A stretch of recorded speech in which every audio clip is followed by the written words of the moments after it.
नमस्कार दोस्तों, बहुत बहुत स्वागत करते हैं न्यूज़ टुडे यूट्यूब चैनल पे। तो आज सुबह की रिपोर्ट में आप देखने वाले हैं कि पार्ट 2 की परीक्षा जो है स्टार्ट हो चुकी है और कल 12 तारीख से जो है परीक्षाएं स्टार्ट हो चुकी हैं, जिसमें कि आपको मैं बताने वाला हूं कि बच्चों को पहले दिन कितनी परेशानियां आई। यहां पे अखबार कुछ कह रही है, लेकिन अगर सच्चाई अगर आप जाने तो यहाँ पे कुछ और है। तो चलिए इस रिपोर्ट को पहले पढ़ लेते हैं। पहली बार ओएमआर शीट वाली कॉपी पर परीक्षा। पहली बार स्नातक पार्ट 2 के परीक्षार्थी ओएमआर शीट वाली उत्तर पुस्तिका पर परीक्षा दे रहे हैं। इससे पहले बीबी प्रशासन ने पार्ट 3 की परीक्षा में प्रयोग के तौर पर जो है ओएमआर शीट वाली उत्तर पुस्तिका पर परीक्षा ली है। प्रोफेसर वीसी ने बताया कि परीक्षा शुरू होने से पहले ही सभी केंद्रों को गाइडलाइन जो है बता दिया गया था। तो इस पेपर के माध्यम से पहले तो ये बताया जा रहा है कि जितने भी टीचर्स थे उनको जानकारी दी गई थी इस बात की कि कैसे कैसे कॉपियों को भरवाना है। पहले दिन होने के कारण जो है परेशानी हुई, लेकिन किसी भी तरह की शिकायत कहीं से नहीं मिली। लेकिन अगर सच्चाई अगर आप जानें तो शिकायत तो है। बच्चों की शिकायत ये है कि आधा से ज़्यादा समय उनका तो पहली चीज़ है कि ओएमआर शीट भरने में गया। तो इस पर जो है यूनिवर्सिटी कुछ नहीं बोलेगी, क्योंकि आपका यहाँ पे कोई गलती नहीं है, चाहे उनका भी कोई गलती नहीं, क्योंकि उन्होंने नया पैटर्न फॉलो किया है। लेकिन गलती कहाँ हुई है कि जिन टीचर को ट्रेन किया गया था ओएमआर शीट के रिगार्डिंग, उनको जो है आना था समय से, लेकिन यहाँ पे समय से देर से एक तो शिक्षक जो है क्लासरूम में पहुँचे। ऊपर से क्या हुई है कि अब बच्चों को बहुत जगह समझ ही नहीं आया कि कहाँ कहाँ भरना है, नहीं भरना है। बहुत बच्चों को समझ में आ रहा था तो वो अपने हिसाब से भर रहे थे, लेकिन यहाँ पे टीचर कह रहे थे आप तब तक नहीं भरेंगे कॉपी को जब तक हम आपको बता नहीं देंगे, आप सुन ना ले हमारी बातें।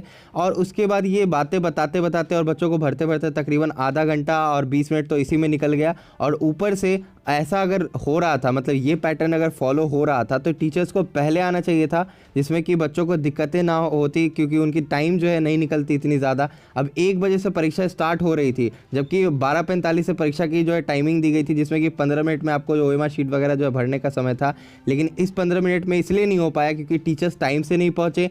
टीचर्स ने कॉपी जो डिस्ट्रीब्यूट किया वो टाइम से नहीं किया। पहले टीचर कॉपी लेकर के पहुँचे, उसके बाद वो टीचर ही कॉपी जो है सब पे को सबमिट कर रहे थे। कम से कम इतनी लंबी क्लासरूम है तो उसमें 2 से 3 टीचर होने चाहिए जिनको की कॉपी देने का काम सौंपना चाहिए बच्चों को, और टाइम से बच्चों तक जो है कॉपी पहुँचनी चाहिए। लेकिन बहुत बच्चों को 1 बजे कॉपी मिली, बहुत बच्चों को 1:05 पर कॉपी मिली। लेकिन यहाँ पर बच्चे आवाज़ नहीं उठाते हैं। बच्चे एक ही बात बोलते हैं कि अरे यार जाने दो, हमारा परीक्षा कहीं ख़राब ना हो जाए, सर कॉपी न ले ले। क्योंकि यहाँ पर आधे से ज़्यादा बच्चे चोरी की आस में रहते हैं, आवाज़ तो कोई उठाते नहीं है। तब बोलेंगे जब उनकी रिजल्ट पेंडिंग हो जाएगी तो यूनिवर्सिटी ख़राब है।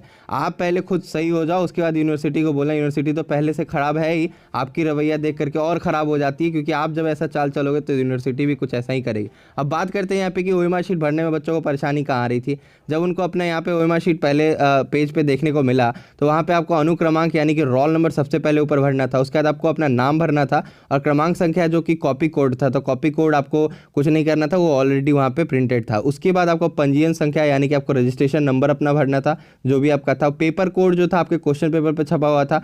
परीक्षा केंद्र कोड जो आपको एडमिट कार्ड पे मिल जाता। अगर आपका ऑनर्स पेपर था तो आप ऑनर्स डालते, सब्सिडरी था सब्सिडरी, जनरल होता तो जनरल डालते। उसके बाद यहाँ पे दिया परीक्षा की तिथि, जो भी परीक्षा की तिथि जिस डेट को आप दे रहे हैं। उसके बाद प्रश्न पत्र विषय, यहाँ पे आप कौन से सब्जेक्ट से हैं, कौन से सब्जेक्ट का पेपर दे रहे हैं, वहाँ पे आपको लिखना था। पेपर फिर से कोड जो था वो आपको जो छपा हुआ था कहाँ पे, आपको क्वेश्चन पेपर पे छपा हुआ था। फिर आपको देना था पेपर आईडी, पेपर आईडी फिर से आपके एडमिट कार्ड पे छपा हुआ था।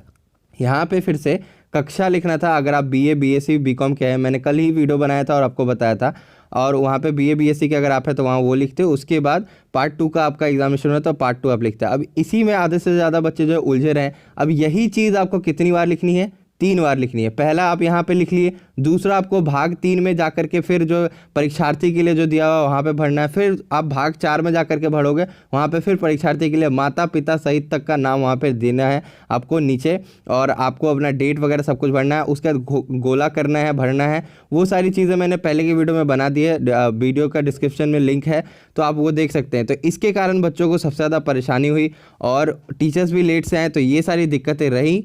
इन्हीं सारी परेशानियों के साथ जो है बच्चों को अब आगे बढ़ना पड़ा और अपनी ओएमआर शीट भरा उन्होंने 20 मिनट, तकरीबन 20 से 25 मिनट में। उसके बाद उन्होंने लिखना स्टार्ट किया।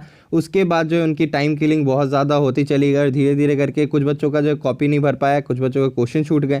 तो ये सारी दिक्कतें रहीं और टीचर्स लेट से आए, ये सबसे बड़ा कंप्लेन लगभग सेंटर से है, और उन्होंने कॉपी देर से दी। तो जो भी बच्चे ये वीडियो सुन रहे हैं, देख रहे हैं, तो समझे इस बात को, और आपको इसके लिए आवाज़ उठाना पड़ेगा। कोई आपके लिए नहीं आने वाला है। तो आप लोग अगर बोलते हैं तो टीचर्स को टाइम पे सब कुछ करना पड़ेगा। आप लोग बोलते ही नहीं हो, आप लोग अपने में लगे रहते हो कि भाई क्या करना है, नहीं करना है, कैसे आएगा नहीं आएगा। अब इसी चक्कर में रह जाते हो और फिर आप बाहर आकर के बोलते हो टाइम से पहले कॉपी ले लिया गया। तो यही सारी परेशानियां थी जिसको डिस्कस करना ज़्यादा जरूरी था। तो जो भी बच्चे जो नए से परीक्षा दे रहे हैं, जिनका भी अभी तक ये परीक्षा नहीं हुआ, 15 को परीक्षा या 14 को परीक्षा है, तो वो लोग ये वीडियो को सुन ले और ध्यान से समझ ले, पिछली वीडियोज़ को भी समझ ले, उनके लिए सबसे ज़्यादा ज़रूरी है। तो तब तक के लिए हम चलते हैं। धन्यवाद। अगर वीडियो अच्छी लगे तो लाइक करें, शेयर करें अपने फ्रेंड्स के बीच में, बात को आगे फैलाएं। धन्यवाद।